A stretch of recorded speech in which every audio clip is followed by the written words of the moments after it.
So I want to welcome Susan Penfield to the Library of the History of Human Imagination with us today from Booz Allen Hamilton.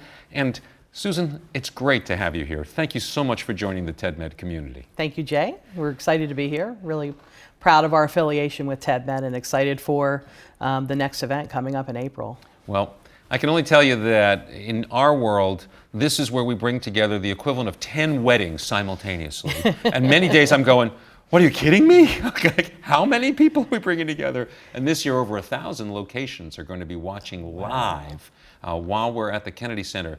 So any pressure that I feel is completely exaggerated now. There you go. Well, we're excited to be part of the conversation, Excellent. and affiliated with TEDMed. So I think we're looking forward to a really interesting set of dialogues. We had a great time last year. So in your world, you're at the intersection of two, shall we say, extraordinary fields. You're a technologist, and so you're thinking about the future of technology. Yeah. And yet at the same time, you're leading the healthcare charge at Booz Allen. So you've got both technology and healthcare meeting at your place. That's right. I've got the pleasure, I guess, to actually look at two very interesting dynamics in the market where healthcare is absolutely transforming before our very eyes in every dimension: care delivery, payment system, and the technology intersection, and the ability for that change to occur is going to happen because of all the technology advancements that we're going to have in the future. So when most people hear the word technology, they think they know what you mean. But I suspect that you mean the word technology a whole lot differently.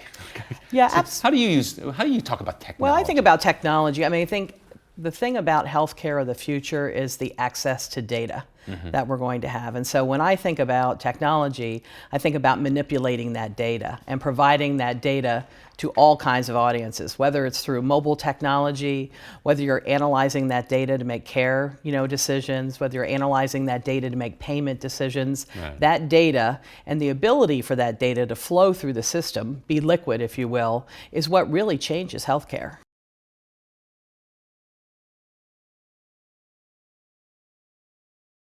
You said something earlier that I thought was an interesting word and I haven't heard before.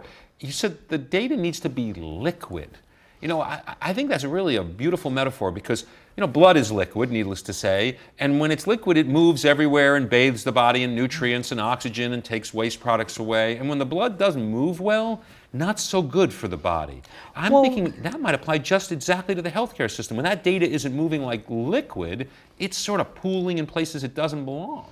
Right, and you can't unleash the power of the data if it's standing alone, if it's in all those stovepipes that it has existed in on paper for years. And with the advent of the electronic health record, the mobile revolution, you can have all your healthcare data at your fingertips, and it becomes powerful for you then. You unleash the power of that data. It really helps your doctor. It's only powerful if you can get it. It's only powerful if you can get it right. And so we're on a course, right? We're on a course to advancing electronic health records. We're on a course to personal health information being available, on your mobile device. We're on a course to provide that kind of data, globally to small villages in Africa. There is a real revolution around the way the data will travel over time. And so that's our dream, really, is around this idea of healthcare information liquidity, so that it can travel and it can be used for everything it needs to be used for to make, decisions around healthcare. Having spent some time recently in the hospital with my father, I've gotten a lot of insight into electronic medical records in action. Right? And the fact that the nurse spends a lot of time at her desk inputting the data. So we have to get to a place where those systems are less complicated, where they can do things more at the bedside. We got to really, invest in the mobile technology there. Some of these systems aren't as advanced as they need to be yet. Right. And I think there's pilots at certain places, right, where they're trying to use iPads and mobile devices to collect data at the bedside, but a lot of work yet to be done there.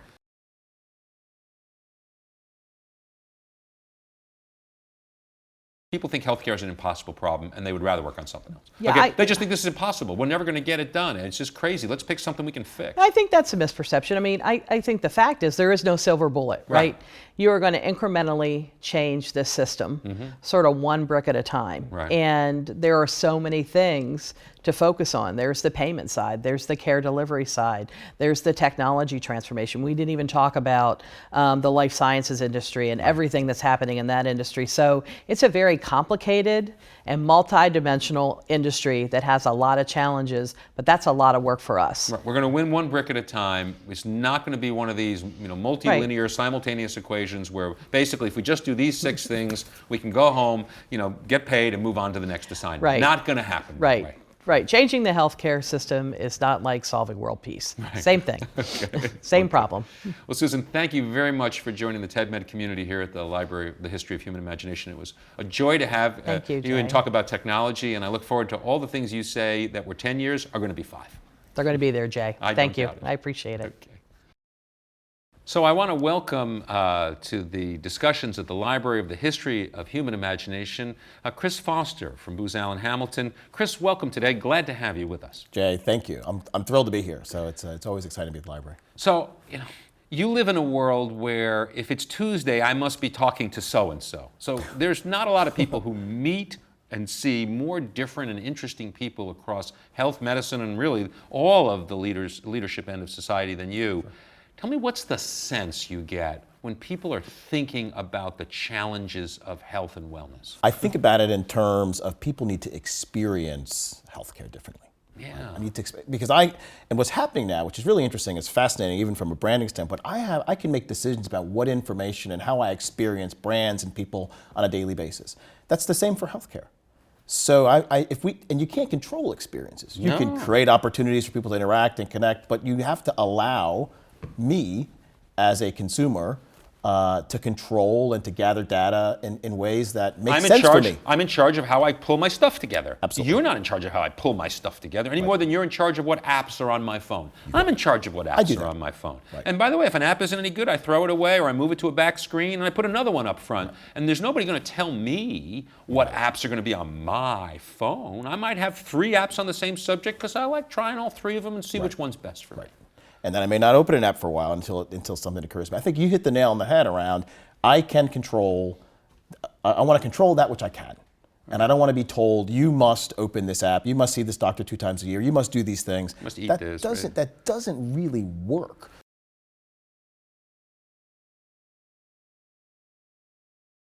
So when we talk about behaviors, the classic behaviors, right, are fear, okay, and greed and love, okay, so we have these giant drivers. Right. We don't talk a lot about fear in the healthcare world, right? Well, we did. We used to talk a lot about fear. Right, but now what's happened is we don't talk about it within the context of what's coming, which is, let's see, I can diagnose early your predisposition for things, but a lot of people, they don't want to know those things.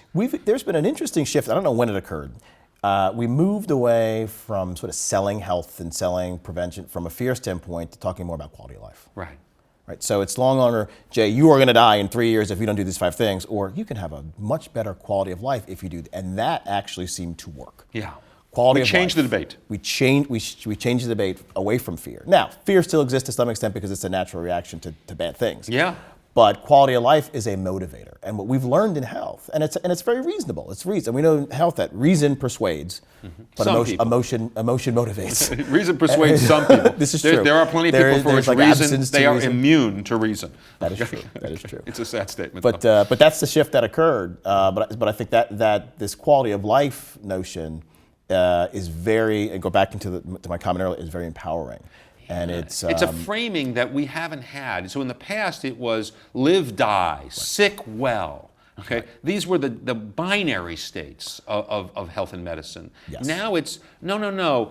Disease is an endpoint in a continuum, right. And you can manage most disease states with a fairly high quality of life if you are willing to do some things, and if you're not, then you're going to have these choices. And only you, Jay, can decide what quality of life is what is a good, what's good quality of life for me as Jay.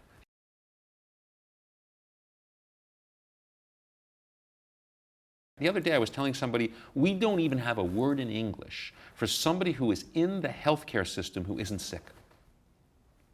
What do you call somebody, okay, what do you call somebody who's coming to the doctor's office, who isn't sick, just wants to ask a few questions? Are they a patient waiting? I'm not a patient, there's nothing wrong with me. Okay, well, what am I? Am I a customer? Well, I'm not really a customer, I'm not here to buy something. What is the name of somebody who is engaging the system in a wellness state? That shows you how deeply rooted the industrial sick care system is. We don't even have a word for it. Yeah. Okay. It's a system of taking care of sick, but yes. It's a system for taking care of this. It's an industrial system for inputs and outputs. Inputs are sick patients. Outputs are well patients, or well citizens, well people. Right. We don't have a word for the, well, wait a second. Can you engage the system in any other way? No, sorry, can't. Yeah. Right? It's like everybody who walked into a police station by definition is a criminal. Right. No, I just happen to be in the police station. I'm looking for something. I'm meeting somebody for lunch. I'm sorry. If you're in a police station, you're a criminal. You're a criminal. And if you're in a hospital, you're a patient. Yeah. I'm not a criminal, and I'm not a patient. Okay. I'm not a unit in your industrial system. Thank you so much. Chris, is there anything I didn't cover that you want to touch on? No, this has been great. It's always a pleasure to interact with you, and we love our relationship at TEDMed, so thank you so much. Excellent. Well, thank you very much, Chris, for joining us here at the Library of the History of Human Imagination and for sharing some of your thoughts with the TEDMed community. It's a pleasure to have you here, and we look forward to seeing you at TEDMed. Great. Thanks so much. Appreciate it. So I want to welcome Grant McLaughlin to the Library of the History of Human Imagination for one of our TEDMed conversations. Grant, it's a pleasure to have you here today. Thanks, Jay. Always a pleasure to be at the library. So earlier, before we started, we were talking about this term of engagement.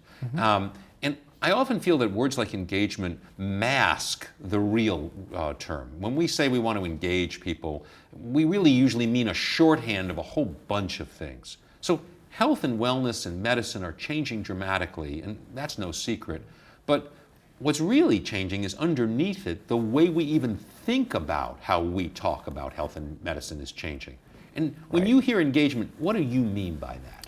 I would say opportunity, and that's an opportunity to get people involved either in A, their personal health care, or B, having some sort of entity, whether it be not-for-profit or government or commercial, engage with citizens, right, in some level. So involved is an interesting word. I think most people knows what it means to get involved with someone. Okay? Yes, yes. Right? That's a shorthand we all know, okay? Yeah. I don't want to get involved, okay?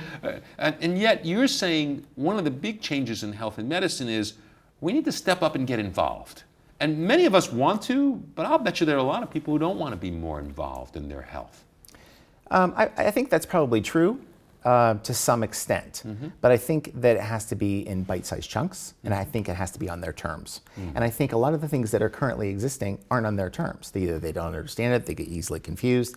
People aren't having a dialogue with them on the way they want to be spoken to or how they want to be spoken to.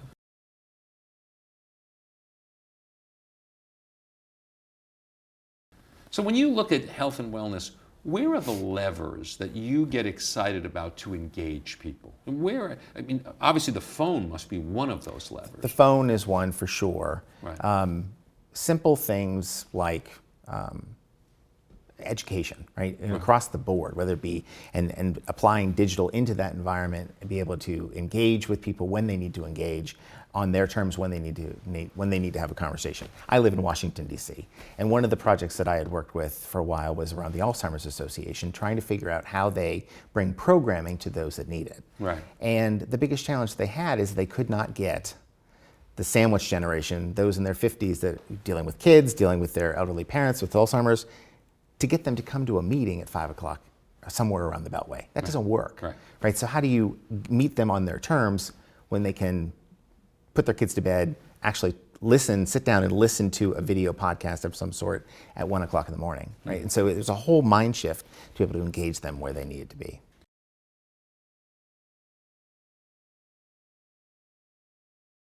You spend a lot of time talking to people inside the various silos. Are you feeling more hopeful that these silos are going to get broken down faster than they seem to be breaking down now? Yes. Why? Because the dialogues already exist, and people are getting smarter, and they're asking more informed questions, and they're having the community engagement, whether that's at a macro level or a micro level. It's happening. And so as those things continue to morph out, the communities are starting to. Is it happening because they're being forced to do it, or is it happening because they want to do it? I think there's probably both, Right. right? I think there's some that are being dragged to the conversation, but I think there are some that are open arms and say, "Come talk. Let's have a communication around something."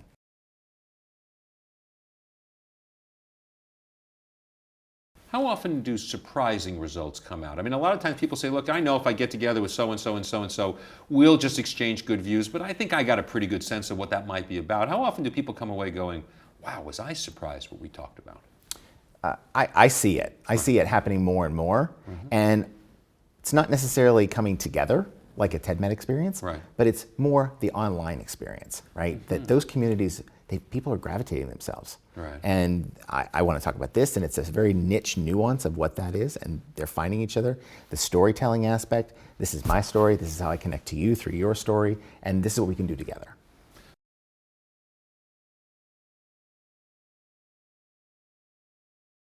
The encouraging signs here are that people change behaviors more easily when they do it in groups of like-minded people. Is that the encouraging underlying? I think that is part of it. I also think that people change their behavior because we've done some research to be able to help enable it, right? I think you've got two things. People as individuals who want to change, Right. and people are taking the time to do the research to be able to get to it. So some group of people is persuaded by the science, and Yes. some group of people is persuaded by the social. Absolutely. So smoking, Right. one of the biggest reasons for 14-year-old boys not to smoke Right. is that 14-year-old girls don't want to kiss them, right? Right. And that That would be social. pure social. Right. I mean, you can tell them what the research says, but I don't think they're going to pay much Right. attention to your science. Exactly.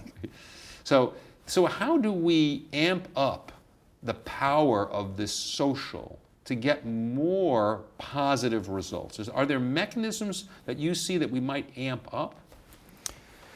Might our healthcare provider there are. encourage us to do social things? I think there are, but health is very, very personal too, right? So it's got to be on their level, right? Right. And wherever they are, that's where they need to be, right? And be able to have the tools to enable it, but it is a highly personal thing. Have you seen things in the personal space that have surprised you in their power? So, where you've sort of said, wow, it's surprising how powerful that is in the personal space. I think it's probably the rate of adoption and the speed for some of the new technologies. To be able to attach a blood pressure cuff to an iPhone Right. to get daily readings or multi-daily readings, right? That's fantastic. Well, Grant, I want to thank you for joining us here at the Library of the History of Human Imagination and sharing with the TEDMed community our discussions about leadership and vision. Clearly, you and your organization are an important part of our world, and we're thrilled to have you. Thank you, Jay.